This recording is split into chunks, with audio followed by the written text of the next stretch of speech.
Alamig ka? Si Kuya Ross. What's up, boys and girls? It's your boy, Randy Boy. Back to school day, eh? First day of school. First day of school.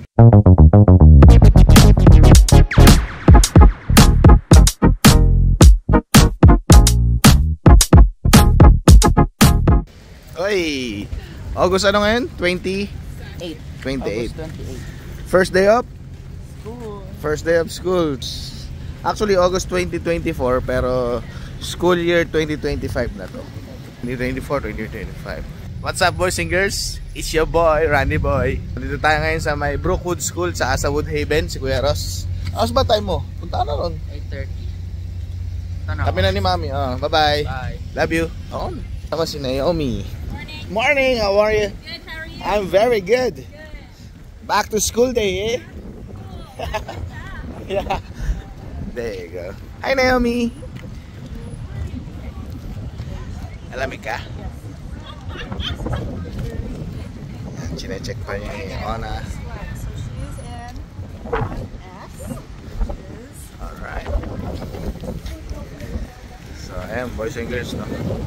Palibasa kasi magfo-fall season na. Kaya napakalamig na. Lamig. Okay, let's go. Hi! Man, hi. Game. Sama ko. Ang lamig. Mamaya, boys and girls, papatay ko na tong cellphone kasi bawal na dito sa loob ng school. Pero at least makita nyo itong likod nila. Yan. Record kasi sa first day, boys and girls, nakasama yung parents, no? Kaya kung mapagkikita nyo, ang daming parents dito. Sa first day lang naman. Okay. So, ayun yung boys and girls, yung bahayan. Siguro ang swerte mo pag dito ka nakatira, no? Tapos ito yung school. Ayan. Nakapira yung mga parents. Naomi! Ayan. Dito kami sa may blue line. Pinapunta niya kami mga teacher. Kasi yan. Blue line. Blue dot pala. Blue dot. Yung sa may pinto. Yun yung palatandaan niya. Dati dito siya sa red doon. Doon. Sa may nag-aantay na yun. Umikot kami sa likod. Kanina nandun kami sa likod. Galing kami dito sa parking. Umikot kami pa ganun. Kasi paikot yung school. Yung pala mas dali. Kasi ito na yung parking eh.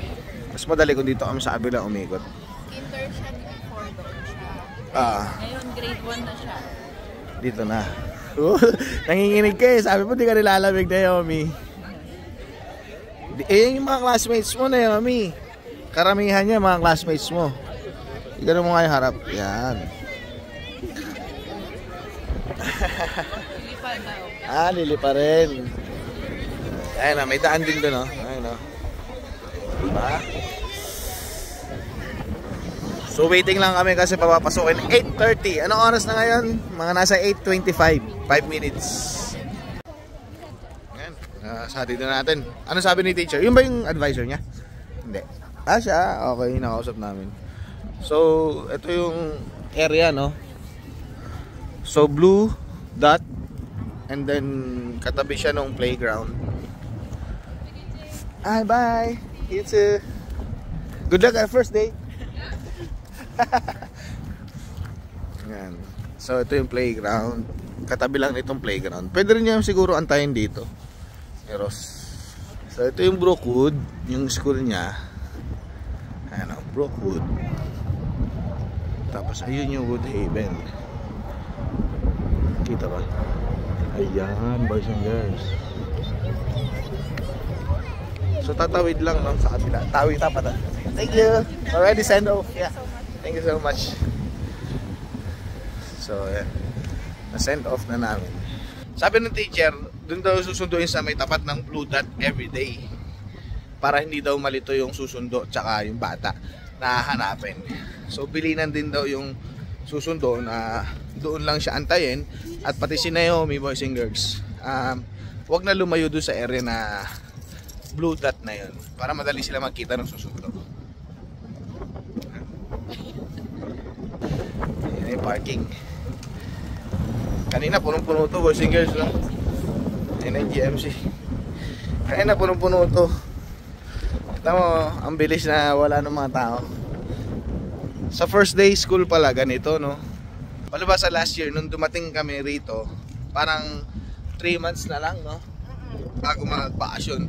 So sa first day of school pala ganito, isi-send off mo yung mga bata talaga. Meet your advisor, tapos papakita kung saan sila tatambay or papasok pala. Kanina hindi ko na-picturean si Ross yung ano niya, outfit check, pero kung ano yung jacket pa rin niya na brown, yung pa rin naman yung suot niya. Favorite jacket niya kasi yun. Yung brown. Tapos ito, palabas na kami. Ayan yung Woodhaven, yung tapat ni Ross. So tatawid lang siya rito mamaya. Tapos dito nga pala boys and girls, no, pagka may school days, ang takbo mo lang sa tapat ng school ay pinakamabilis, 30 kilometers per hour.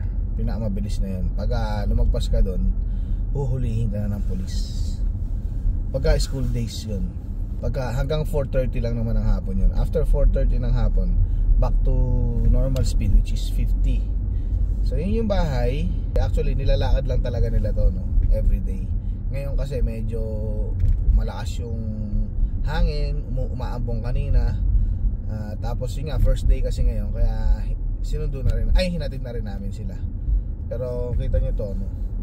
Wala pang 2 minutes. Ito na yung King Street o yung inuupahan namin na townhouse. Yan, everyday dyan sila naglalakad sa gilid. Sa gilid everyday. Matutuwa ka naman dito kasi marami naglalakad ng mga bata. So normal dito yung naglalakad yung mga bata, especially pag malapit lang yung bahay mo. Kasi tulad nga nung isang ka-church namin, nag-apply siya for bus. Ito na yung area namin, boys and girls. Nag-apply siya ng school bus, kaso nga lang dinecline siya ng school bus kasi ang alam ko kailangang range ng 2 kilometers away. Tama ba ako? Pag masyadong malapit yung house mo sa school, hindi nila ina-allow na mag-school bus. Oo. So mas prioritize nila yung malalayo. So ito walking distance lang. So karamihan ng mga bata dito, boys and girls, nagwo-walk lang papunta dun sa school. Siguro hindi ko alam siguro mga sabihin na natin 700 meters away itong bahay na to hanggang dun sa school. Si Ate Rain bukas pa. Yun ang malayo. Si Ate Rain 1.4 kilometers yung nilalakad niya. Everyday yun. Konti na lang, di pa umabot sa 2 kilometers. Kaya konti na lang, di pa umabot sa 2 kilometers. Ayun, good luck sana sa lahat ng estudyante ngayong 2024, 2025. Sana ay ingatan sila at samahan sila ni Lord lagi. Siyempre, darating yung winter season. Pag nag-snow, doon sila matcha-challenge. At siyempre tayo rin bilang parents, kailangan siyempre gabayan din tayo lagi at bigyan tayo ng lakas. Kasi everyday siyempre lalo na pagka sa winter season, meron tayong snow na tinatawag. Ihahatid natin sila lagi at kung may time susunduin natin. Okay, sundo naman tayo, boys and girls, dito sa second job ni Ate. First day niya rito, no, as breakfast handler. Tingnan natin kung nasaan siya. Ayan yung Holiday Inn. Dito siya. Dapat receptionist siya. Kaso nga lang dapat dyan siya. Kaso nga lang walang bakante. So ito pala ang breakfast area.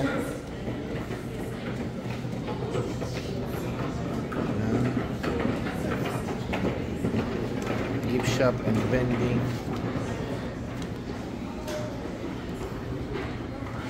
Tayo natin siya lumabas. Ayan na siya, boys and girls. Thank you, Ate Riz. Thank you.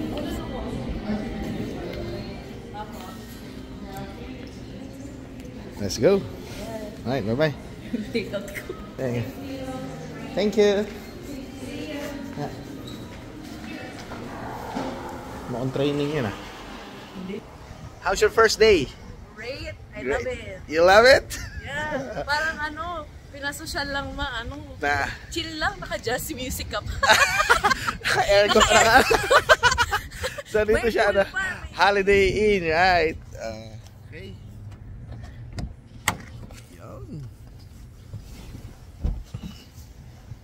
Tapos, Maganda mabait din yung ano. kinausap ka ni manager ah? Okay. Wala nang interview eh. Parang pinapadala na ako ng direct deposit ba yun or a void check, whatever. Void check, easier, void check.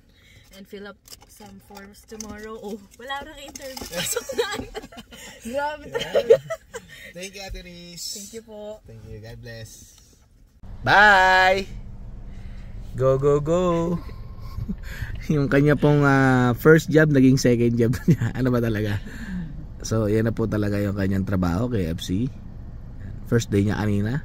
Nakita nyo? Ang oras ngayon nga pala, 11:01. Ang date ay August 29? Yeah. August 29, boys and girls. Ang weather, 13 degrees. Kaya naka-jacket na kami. Fall season na, boys and girls. Ayan ang weather at oras. Okay, kamusta naman ang first day, Kuya Ross? Silip ka. Hi. Okay lang. Wala nga kami ginawa masyado eh. Nag-ano lang kami, orientation. Rules lang. Okay. Tapos Yung schedule. oo. Binigyan kami ng papel kung ano yung gagawin namin from Monday to Friday. Tapos ayun na yung gagawin namin the whole year. Pero may ano lang, medyo mag-iba-iba lang daw yun. Tapos binigyan kami ng ano, ng maliit na papel din Para?